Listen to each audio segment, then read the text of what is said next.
Mabilisang balitaan, komprehensibo at totoo sa loob ng 1 minuto.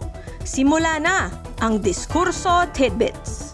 Sara Duterte, binaliwala ang paratang ng palasyo.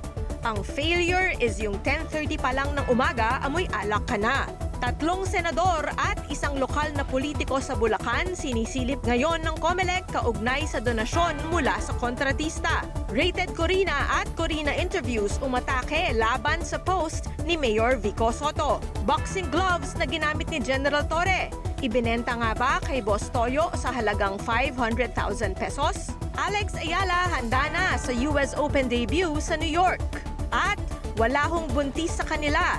OG Diaz, pinabulaanan ng chismis na umano'y buntis ang isang miyembro ng BINI.